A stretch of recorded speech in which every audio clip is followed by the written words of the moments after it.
The police are warning. The serial killer is still uncaught.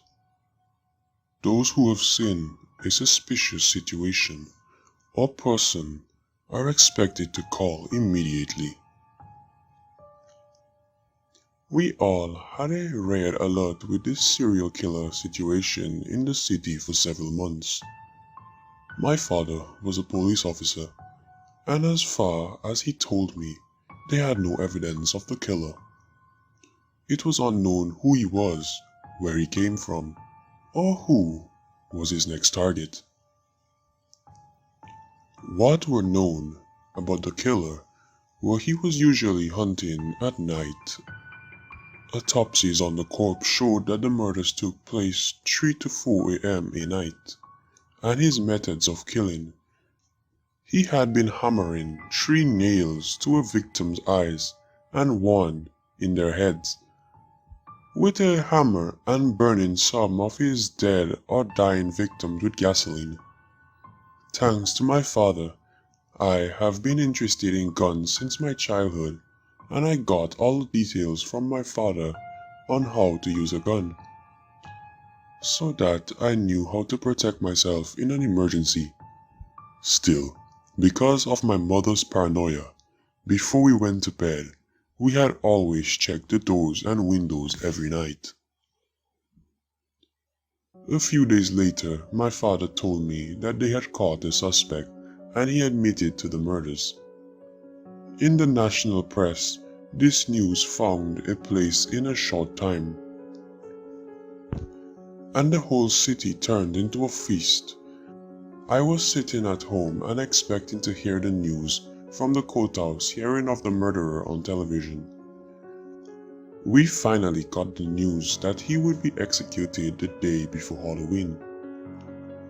The whole city would be saved from a bastard. I went and took a shower and went to the mall with my friends to buy costumes for Halloween. You know, like that Harley Quinn costume or something.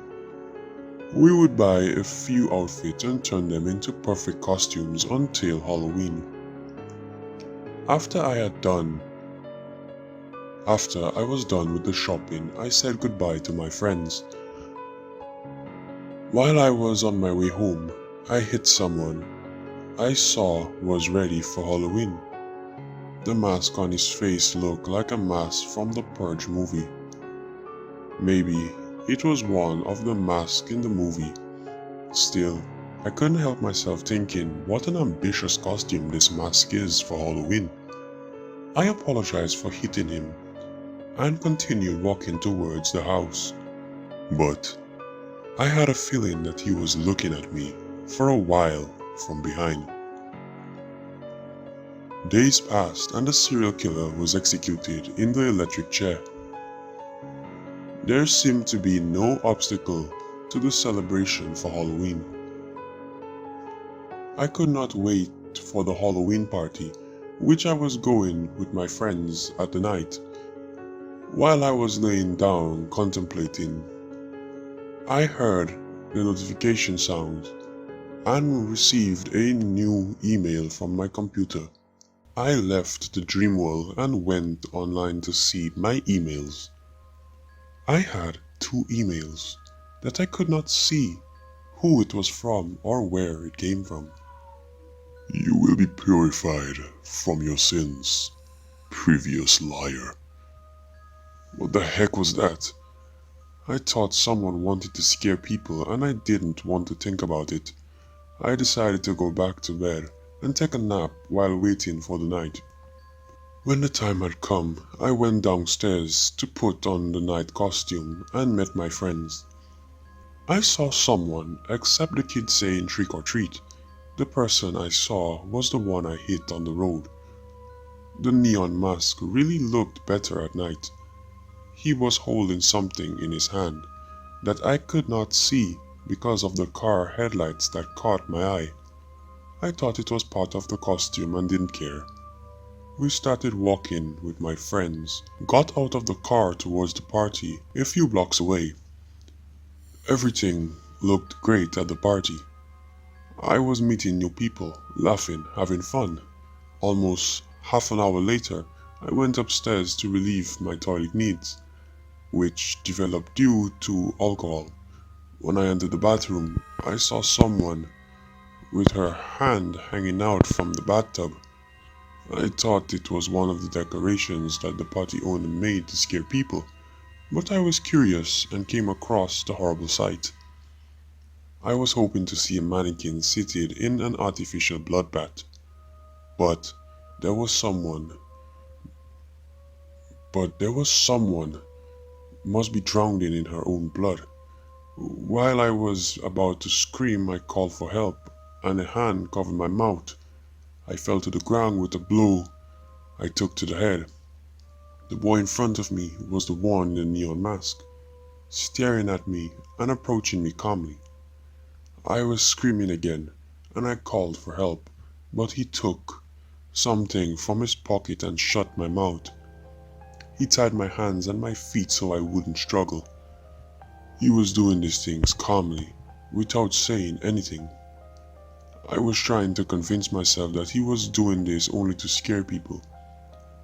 For a few seconds he stroked my hair, muttered something and pulled 3 nails out of his pocket.